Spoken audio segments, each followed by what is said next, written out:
God help the masochistic bastards who pistol start these levels. I hope you go to QuakeCon next year. You go up to like the hottest cosplay chick you can find. You get right in her ear, you say, I pistol started all of Plutonia on ultraviolence. And she jumps on your dick right there.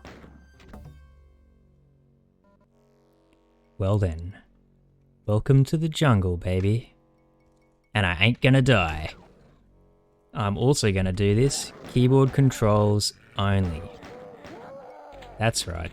This is going to be a 100% playthrough of the Plutonia experiment. Ultraviolence, 100% kills, 100% secrets, no saves, and yeah, keyboard controls only. This is the hardest of the IWADs for sure, but it's probably my personal favourite of them, and I believe it's a bit of a fan favourite. A lot of people like Plutonia the most. So I'm going to play it old school. Why not? Back in the old school, this was considered really difficult, hence Civi's joke.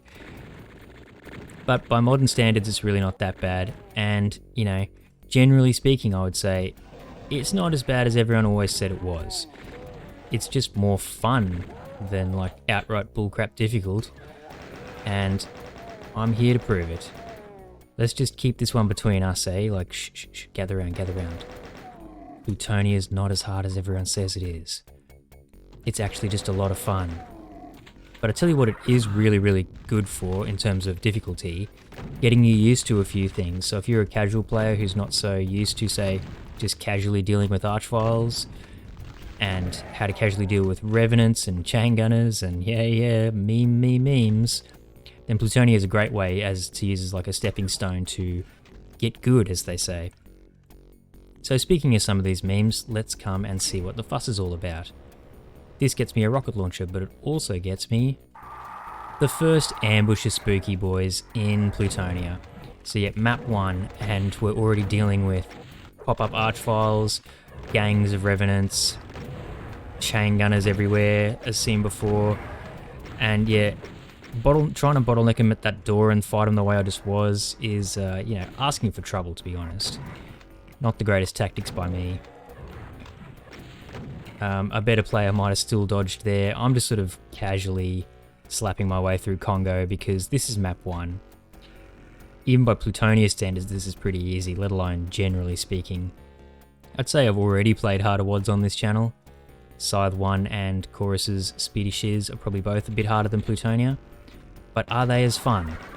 Are they as fun? That's completely a matter of subjective opinion.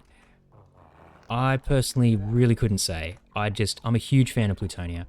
This really was the WAD that inspired people to get good. And it certainly was the WAD that made me feel like I had to. And I'm really glad that it did, because it laid the foundation, the platform, for me and a lot of other people, I think, to actually get good at Doom. Now, walking forwards here lets up a pop-up Spooky Boy, as you can hear. Oh, and it just did! I can't believe I walked far enough forwards for that to happen. I was going to show something cool. So the line def's sort of around here-ish, but if you just teleport here, you'll skip it and he'll be stuck down there.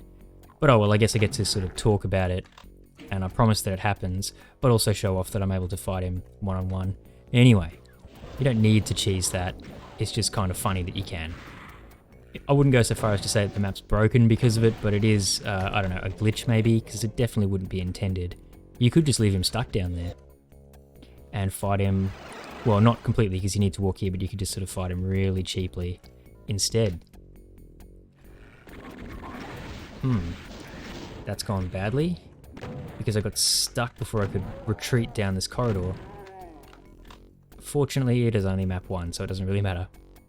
Anyway, all we have to do now is go to a really easy room to get the blue key, and we can move on. So it's actually quite genius level design in a way, in that the required areas in this map aren't actually that hard, and it's really only like the extra areas. So if you want to go get the super shotgun, the rocket launcher, that's where you have to actually deal with some of the more genuinely tough bits for a map 1. Otherwise, it's not that bad. It's still the toughest of the IWADs in terms of what you have to do to get out of map 1, but yeah, not that bad unless you go to all the optional areas. I suppose this is like, they've added like a technical sort of boss fight. I remember as a kid being like, oh my god, 3 Mancubi in like a big open room like this to get out of map 1. And I think there was a lot of us back in the 90s were thinking, whoa, what the hell, why are they doing this to us? Yep, it is well remembered as being the most difficult IWAD, but in my personal opinion, the most fun. So here we go. All 32 maps I'm going to play. UVMax, so 100% kills, 100% secrets, no saves, keyboard controls only. Should be a lot of fun, I hope. I'm going to have fun. I hope you do too. Plutonia is awesome, and I love this jungle theme in these early maps.